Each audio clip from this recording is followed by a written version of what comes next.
दोस्तों सोचिए, अगर कल कोई बड़ा ग्लोबल युद्ध छिड़ जाए या फिर मिडिल ईस्ट से आने वाले तेल के रास्ते अचानक बंद हो जाएं, तो क्या होगा? आपके और मेरे घर में कितने दिन तक पेट्रोल, डीजल या कुकिंग गैस आएगी? तो देखिए, हाल ही में इंडिया के ऑयल मिनिस्टर हरदीप सिंह पुरी जी ने बताया था कि इमरजेंसी के लिए इंडिया के पास टोटल 74 दिनों का बैकअप बचा हुआ है। पर सवाल ये है कि ये 74 दिन का बैकअप कहाँ रखा है? क्या 74 दिनों के बाद देश के सारे ऑयल खत्म हो जाएंगे? और क्या आपको पता है कि पेट्रोल से ज्यादा बड़ा खतरा हमारे घर के एलपीजी सिलेंडर्स पर मंडरा रहा है? तो आज के इस वीडियो में हम पूरी ऑयल गेम को आसान भाषा में समझेंगे। तो नमस्ते, मैं सूर्या। देखिए, दुनिया भर में ऑयल और गैस के स्टॉक को समझने के लिए सबसे पहले हमें दो अलग अलग कॉन्सेप्ट्स को समझना होगा। पहला है नेचुरल या प्रूवन रिजर्व्स और दूसरा है स्ट्रेटेजिक पेट्रोलियम रिजर्व्स। देखिए, नेचुरल या प्रूवन रिजर्व्स वो तेल है जो कुदरत ने किसी देश की जमीन या समंदर के नीचे दिया है। इसे निकाल कर रिफाइन करना पड़ता है। जैसे कि दुनिया में सबसे बड़ा नेचुरल ऑयल रिजर्व्स वेनेजुएला के पास है। इसके बाद नंबर आता है सऊदी अरेबिया का। लेकिन वेनेजुएला के पास तेल निकालने और रिफाइन करने की मॉडर्न टेक्नोलॉजी और पैसा नहीं है, इसीलिए इतना तेल होने के बावजूद वो ग्लोबल मार्केट को कंट्रोल नहीं कर पाते। अब बात करते हैं दूसरे की, जिसे कि स्ट्रेटेजिक पेट्रोलियम रिजर्व्स यानी कि एसपीआर कहा जाता है। देखिए, एसपीआर को थोड़ा ध्यान से सुनिए, क्योंकि आगे मैं इसी वर्ड को यूज करके आपको समझाने वाली हूँ। देखिए, जब खबरों में कहा जाता है कि देश के पास कितना स्टॉक बचा है, तो उसका मतलब यही एसपीआर होता है। ये वो तेल है जो देशों ने खरीद कर अपने देश में जमीन के अंदर जो विशाल गुफाएं बनी होती है, उसके अंदर इमरजेंसी के लिए छुपा कर रखते हैं। देखिए, जब बाहर से कच्चा तेल हमारे देश में इंपोर्ट होता है, तो हमारे देश के जो बड़ी बड़ी तेल कंपनियां हैं, जैसे कि इंडियन ऑयल, भारत पेट्रोलियम या फिर रिलायंस जैसे बड़ी बड़ी कंपनियां उस तेल को खरीद लेते हैं।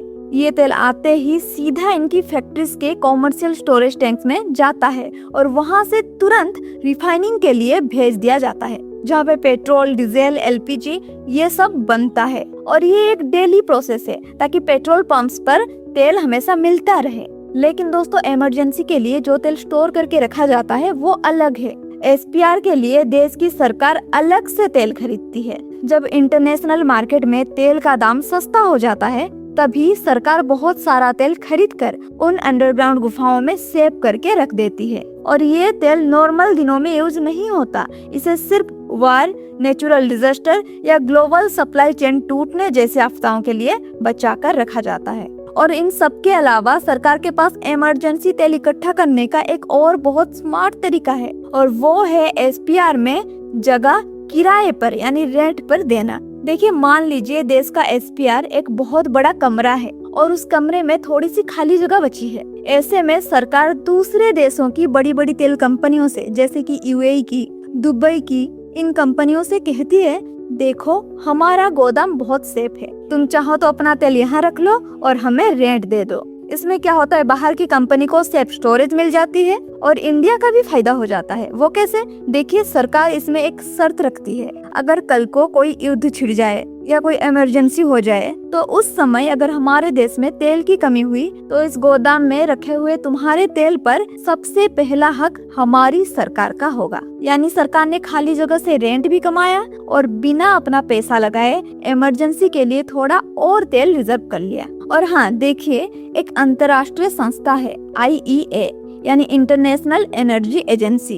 इनके रूल्स के हिसाब से इनके हर मेंबर देश के पास कम से कम 90 डेज के इंपोर्ट के बराबर तेल का रिजर्व होना ही चाहिए। तो अचानक अगर सप्लाई रुक जाए तो किसी भी देश का इकोनॉमी 3 महीने तक स्मूथली चल सके। तो अब अगर हम इंडिया की बात करें, तो इंडिया रोजाना लगभग 45 से 50 लाख बैरल्स कच्चा तेल इंपोर्ट करता है, और ये इंपोर्ट होने के बाद सीधा बड़े बड़े कंपनियों के पास पेट्रोल या डीजल बनने के लिए जाता है। और ये जो है, ये हमारी रोज की खपत है। अब जो रूल में है कि हर देश के पास रोज की खपत का 90 दिन का बैकअप होना चाहिए, तो 90 दिन के हिसाब से हमें लगभग 45 करोड़ बैरल्स क्रूड ऑयल जमा करने की जरूरत है।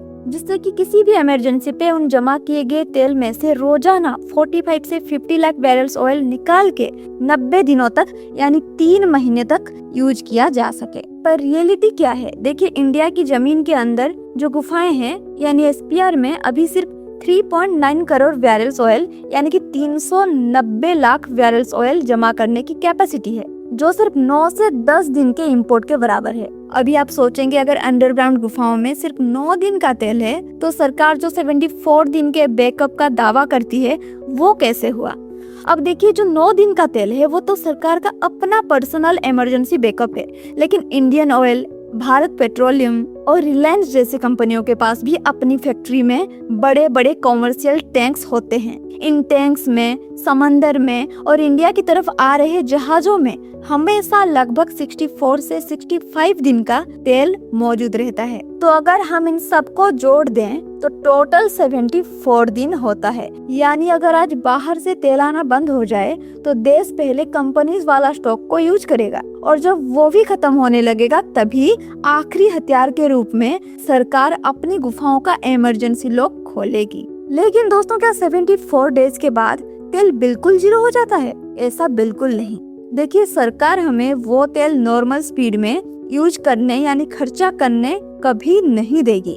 जैसे ही देश में कोई इमरजेंसी होगा, सरकार फ्यूल रेशनिंग लागू कर देगी। जैसे कि आम आदमी के लिए लिमिट्स लग जाएंगी, यानी हफ्ते में एक गाड़ी को सिर्फ 5 से 10 लीटर फ्यूल ही मिलेगी। प्राइवेट गाड़ियों पर पाबंदी भी लग सकती है और जो बचा हुआ तेल होगा उसे मिलिट्री, हॉस्पिटल और फूड सप्लाई के लिए रिजर्व कर दिया जाएगा। देखिए, ऐसे करने से जो तेल को 74 दिन तक चलाया जा सकता था उसे खींच खांच कर और 4 से 5 महीने तक चलाया जा पाएगा। साथ ही साथ इंडिया अपनी टोटल जरूरत का 15% कच्चा तेल देश के अंदर ही निकालता है और ये 15% उत्पादन कभी भी बंद नहीं होगा, जो कि बेसिक देश चलने के लिए काफी है। इसके अलावा भले ही मिडिल ईस्ट का रास्ता ब्लॉक हो जाए, लेकिन हम रसिया, यूएसए और वेस्ट अफ्रीका से तेल ला सकते हैं। लेकिन हाँ, ये थोड़ा लंबा और महंगा पड़ेगा। तो देखिए, ऐसे में तेल आना बिल्कुल जीरो नहीं होगा, लेकिन पेट्रोल का प्राइस 200 से 300 लीटर तक जा सकता है और इकोनॉमी क्रैश होने के कगार पर आ सकती है। तो ये तो गया तेल के बारे में, लेकिन